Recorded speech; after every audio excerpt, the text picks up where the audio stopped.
తెలంగాణ రాష్ట్ర రైతులకు కాంగ్రెస్ ప్రభుత్వం వెన్నుపోటు పొడిచిందని బీఆర్ఎస్ వర్కింగ్ ప్రెసిడెంట్ కేటీఆర్ తీవ్రంగా విమర్శించారు. ముఖ్యమంత్రి రేవంత్ రెడ్డి పాత రోజులను తిరిగి తెస్తానని హామీ ఇచ్చి రైతులను కన్నీళ్లు తెప్పించారని అన్నారు. రైతు ప్రకటన కింద గొప్ప వాగ్దానాలు చేసిన రాహుల్ గాంధీ రాష్ట్రంలోని రైతుల దుస్థితి పట్ల మౌనంగా ఉన్నారన్నారు. యూరియా కోసం రోడ్డెక్కిన రైతులపై థర్డ్ డిగ్రీ ప్రయోగించడం రేవంత్ రెడ్డి సిగ్గుమాలిన పనితనానికి నిదర్శనమని విమర్శించారు కేటీఆర్. పెద్ద సమస్య కాదు, కానీ ఓడిపోవడం అవతలవాడు కూడా మనకంటే మెరుగైన వాడైతే, మెరుగైన పరిపాలన అందించేవాడైతే, లేదా మనకంటే మెరుగైన సంక్షేమం అందించే వాళ్ళైతే వాళ్ళ చేతిలో ఓడిపోయిన బాధ అనిపించదు. కానీ ఇలా ఏమైంది? కాంగ్రెస్ పరిపాలన 22 నెలల్లో కేసీఆర్ గారు ముందే చెప్పినారు తెలంగాణ ప్రజలకి, ఎన్నికల సమయంలో చెప్పినారు. 2 ముఖ్యమైన మాటలు చెప్పింది కేసీఆర్ గారు. ఒకటేమన్నారు, ప్రజాస్వామ్యంలో పార్టీలు కాదు గెలవాల్సింది, ప్రజలు గెలవాలి, ప్రజలు గెలవాలి తప్ప పార్టీలు పెద్ద ముచ్చట కాదు అనే మాట చెప్పింది. చాలామందికి అర్థం కాలే ప్రజలు గెలుసుడేంది అని. అట్లాగే ఇంకొక మాట చెప్పింది కేసీఆర్ గారు, మోసపోతే గోసపడతాం, యాది పెట్టుకోండి అని చెప్పిండు. ఇలా ఎవరు గోసపడుతున్నారు రాష్ట్రంలో? చూడండి మీరు ఒకసారి, తెల్లారి లేచి పేపర్లు చూస్తే, ఆ టీవీలు చూస్తే ఇలా ఏంది? మళ్ళా నిజాయితీగా చెప్పిండు రేవంత్ రెడ్డి గారు, చాలా నిజాయితీగా చెప్పిండు. పాత రోజులు తెస్తా అని చెప్పిండు, తెచ్చి చూపెట్టిండు. చెప్పుల లైన్లు, మళ్ళీ మనుషులు లైన్లా గుద్దుకునుడు, కొట్టుకునుడు, పోలీసులతో దెబ్బలు తినుడు, యూరియా కోసం పోయి పోలీసు వాళ్ళు కొడతాను రైతులను. ఇదివరకు ఎప్పుడైనా చూసినామా? రాహుల్ గాంధీ పెద్ద పెద్ద డైలాగులు చెప్తాడు ఢిల్లీలో, మొహబ్బత్కి దుకాన్ అంటాడు. ఇదేనా మొహబ్బత్కి దుకాన్? ఇది రైతులను పొట్టు పోలీసులు కొట్టుడు మొహబ్బత్కి దుకాన్. సరే, ఎలక్షన్లు వస్తాయి, అప్పుడప్పుడు గెలుస్తాం, అప్పుడప్పుడు ఓడతాం, అది పెద్ద సమస్య కాదు. కానీ ఓడిపోవడం అవతలవాడు కూడా మనకంటే మెరుగైన వాడైతే, మెరుగైన పరిపాలన అందించేవాడైతే, లేదా మనకంటే మెరుగైన సంక్షేమం అందించే వాళ్ళైతే వాళ్ళ చేతిలో ఓడిపోయిన బాధ అనిపించదు. కానీ ఇలా ఏమైంది? కాంగ్రెస్ పరిపాలన 22 నెలల్లో కేసీఆర్ గారు ముందే చెప్పినారు తెలంగాణ ప్రజలకి, ఎన్నికల సమయంలో చెప్పినారు. 2 ముఖ్యమైన మాటలు చెప్పింది కేసీఆర్ గారు.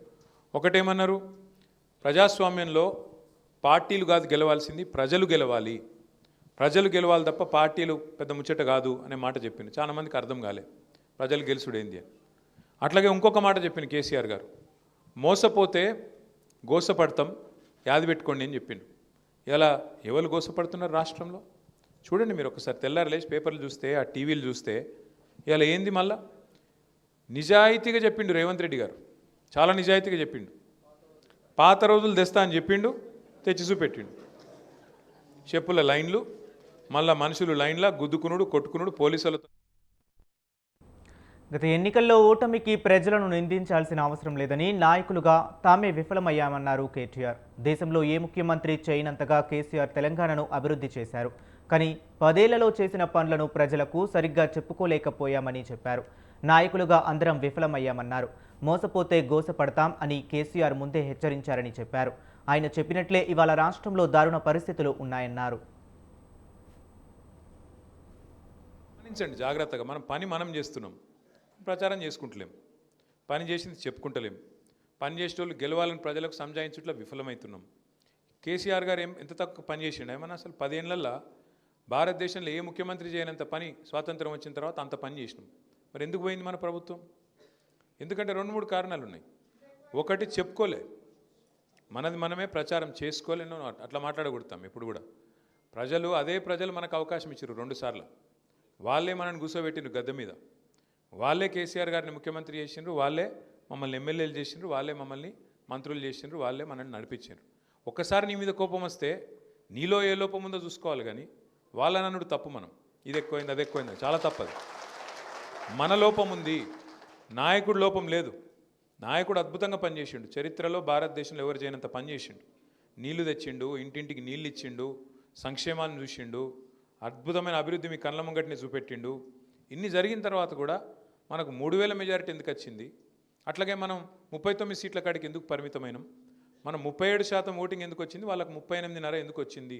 దీని మీద విశ్లేషణ జరగాలి, ఖచ్చితంగా ఆలోచన జరగాలి. మనం అంతర్మదనం చేసుకోకుండా, మనం లోపల ఆలోచించుకోకుండా, మనం కేవలం అంత బాగానే ఉంది అని చెప్పి మళ్ళీ జబ్బలు జరుచుకుంటూ తిరిగితే అది సరికాదు.